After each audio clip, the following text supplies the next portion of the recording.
കഴിഞ്ഞ വർഷം മെയ്യിൽ നടന്ന ഓപ്പറേഷൻ സിന്ദൂറിൽ പാകിസ്ഥാനെതിരെ ഗുരുതര ആരോപണങ്ങളാണ് പാകിസ്ഥാനുള്ളിൽ നിന്ന് തന്നെ ഇപ്പോൾ ഉയർന്നു വരുന്നത്. ഇന്ത്യൻ സൈന്യത്തിന്റെ പ്രഹരമേറ്റ് നട്ടല്ലൊടിഞ്ഞ പാകിസ്ഥാൻ ആ യുദ്ധം നിർത്തിയത് ഇന്ത്യയുമായി ചേർന്ന് നടത്തിയ വെറും ഒരു നാടകമായിരുന്നു, അല്ലെങ്കിൽ ഒത്തുകളിയായിരുന്നു എന്നാണ് മുൻ പാക് പ്രധാനമന്ത്രി ഇമ്രാൻഖാന്റെ സഹോദരി നോറിൻ നിയാസിയുടെ വിചിത്രമായിട്ടുള്ള വാദം. നോറിൻ നിയാസിയുടെ വാദം കേട്ടാൽ സാമാന്യ ബുദ്ധിയുള്ള ആരും ഒന്ന് ചിരിച്ചു പോകും. പാക് സൈന്യത്തിന്റെ പ്രതിച്ഛായ വർദ്ധിപ്പിക്കാൻ ഇന്ത്യൻ പ്രധാനമന്ത്രി നരേന്ദ്രമോദിയും പാക് സൈനിക മേധാവി അസീം മുനീറും ചേർന്ന് നടത്തിയ ഒരു ഒത്തുകളിയായിരുന്നു അത്രേ അന്നുണ്ടായ ആ വെടിനിർത്തൽ. ഇന്ത്യക്ക് വേണമെങ്കിൽ പാകിസ്ഥാനെതിരെ ശക്തമായ ആക്രമണം തുടരാമായിരുന്നു. എന്നാൽ പാകിസ്ഥാൻ ഇസ്രയേലിനെ അംഗീകരിക്കാൻ തയ്യാറായതുകൊണ്ടാണ് ഇന്ത്യ പിന്മാറിയത് എന്നാണ് നൊറീന്റെ ഏറ്റവും പുതിയ കണ്ടെത്തൽ. എന്നാൽ യാഥാർത്ഥ്യം മറ്റൊന്നാണെന്ന് നമുക്ക് എല്ലാവർക്കും അറിയാം. കഴിഞ്ഞ മെയ് മാസത്തിൽ നടന്ന ഓപ്പറേഷൻ സിന്ദൂരിൽ എന്താണ് സംഭവിച്ചതെന്ന് ലോകം മുഴുവൻ കണ്ട കാര്യമാണ്. ഇന്ത്യ അതിന്റെ പൂർണ്ണമായിട്ടുള്ള സംഹാര രൂപം പുറത്തെടുത്ത ദിവസങ്ങളായിരുന്നു അത്. ആ 4 ദിവസങ്ങൾ പാകിസ്ഥാന്റെ തന്ത്രപ്രധാനമായിട്ടുള്ള സൈനിക താവളങ്ങളും അവരുടെ അഭിമാനമായിരുന്ന കിരാന ഹിൽസ് വരെയും ഇന്ത്യൻ സൈന്യം അന്ന് തകർത്തു തരിപ്പണമാക്കിയിട്ടുണ്ട്.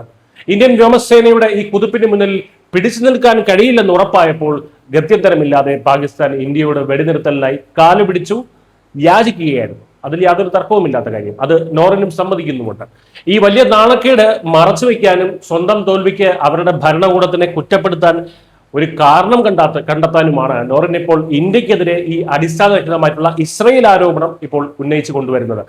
നോറിൻ ഇപ്പോൾ ഈ ഇസ്രയേൽ ആംഗിൾ കൊണ്ടുവരാൻ ഒരു പ്രധാന കാരണമുണ്ട്.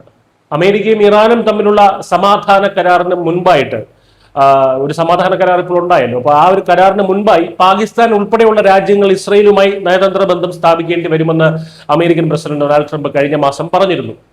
എന്നാൽ പാകിസ്ഥാൻ ഒരിക്കലും അബ്രഹാം അക്കോർഡ്സിൽ പങ്കുചേരില്ലെന്ന് അന്ന് തന്നെ പാകിസ്ഥാൻ വ്യക്തമാക്കിയതുമാണ്.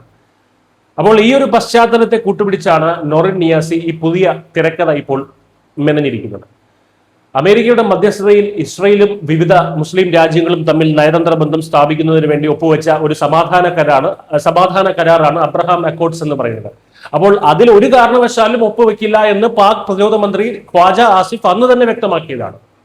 പക്ഷേ വെടിനിർത്തൽ ചർച്ചകളിൽ ഇന്ത്യ ഇസ്രയേൽ വിഷയം പാകിസ്ഥാനെതിരെ ഒരു ആയുധമായി ഉപയോഗിച്ചു എന്നും ഇസ്രയേലിനെ ഒരു രാഷ്ട്രമായി അംഗീകരിക്കാമെന്ന് അവർ സമ്മതിച്ചത് കൊണ്ടാണ് ഇന്ത്യ വെടിനിർത്തലിന് സമ്മതിച്ചത് എന്നുമാണ് ഇമ്രാൻഖാന്റെ സഹോദരിയുടെ ഇന്ത്യക്കെതിരെയുള്ള ആരോപണം.